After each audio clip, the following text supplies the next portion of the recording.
You crazy bastard. I turned around just to come back for you. Do you really? Thank you so much. Good to see you guys. Have a good one. Thank you. That was random as fuck. Party's going on, cup bangers. Today's a beautiful cold day now that we're approaching Car Week. I'm Alejandro, that behind the camera is Pedro, and let's talk about cars, yo. Hit it, Pedro!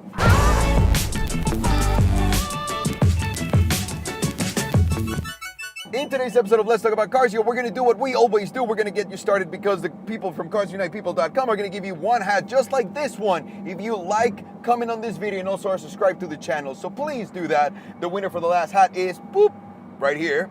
Thank you, Pedro. And now let's get to with the story. The story.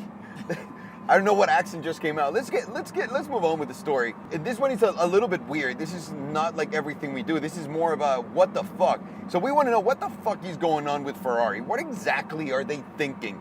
Because we were talking to a friend of ours that owns a couple dealerships, right? And he owns a dealership of everything. Say Ford, VW, Smart, Volkswagen, Mercedes, Audi. I mean, you name them all, right? And he was telling us that he was trying to get a Ferrari dealership, and that Ferrari basically told him, well, you need to sell all of your dealerships, all of them. Forget about everything else. What cars do you drive? Oh, you drive a Porsche? You're out. You drive a Mercedes? That's out. Oh, you drive this truck? That's out. All you need to drive from now on are Ferraris.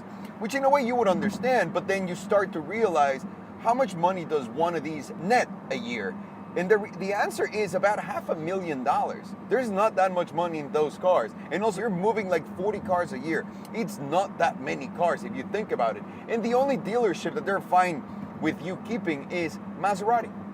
So you're either gonna make $200 on a lease per car, or you're gonna make $500,000 and get rid of all your relationships.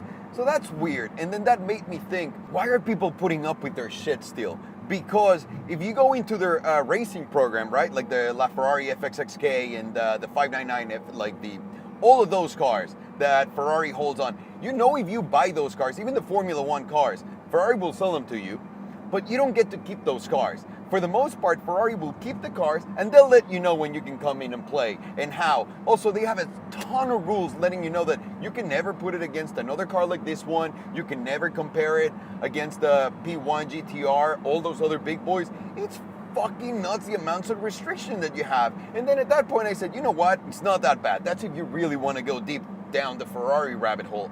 But not really, because for the TDF, for the LaFerrari, they have restrictions about when you can sell your car, how you can use it. The LaFerrari, you cannot compare it against the P1 and a 918 on a track, or they'll take away your car if you do it publicly. Unless you bought it secondhand, then they can't do anything.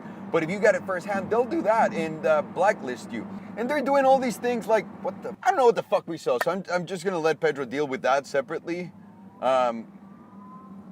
Sorry, I'm just saying that because I don't know how to start. I was saying, what the fuck?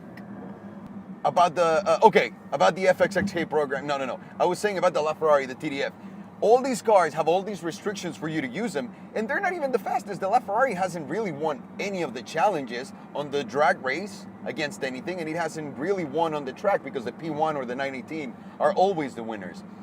The TDF is the same thing. It's not going to be as quick as the other cars, as the LT, simply because it's heavier, it's got a lot of power, rear wheel drive. The rear wheel steering helps, but the air is not enough to make the car just stick to the ground. So what the fuck is Ferrari thinking? What? I never thought of that. Like, really, what is this whole elite bullshit thing that they have when they haven't won in how many years? And I'm just gonna bring that up. I just wanna, I'm not bashing Ferrari or anything, I just wanna know, what do you guys think? Do you think they can get away with this shit any longer? Because I honestly don't see how. If you want to go buy a Ferrari because it performs, you're gonna come out of the store with either a McLaren or a Porsche, not a Ferrari. Wow, these crazy times. All right, co-bangers, I'm gonna leave you with that and with the mind fuck that I just got, and Pedro. Please let us know in the comments down below what you think about this. Are they gonna probably improve it or not? Are they just gonna get better with the cars, or are they going to get better at their marketing? Let me know, guys. Thank you so very much for watching. I'm Alejandro, and I do not approve this message. Not at all, guys. Thank you for watching. Peace. Platinum clap. Almost forgot.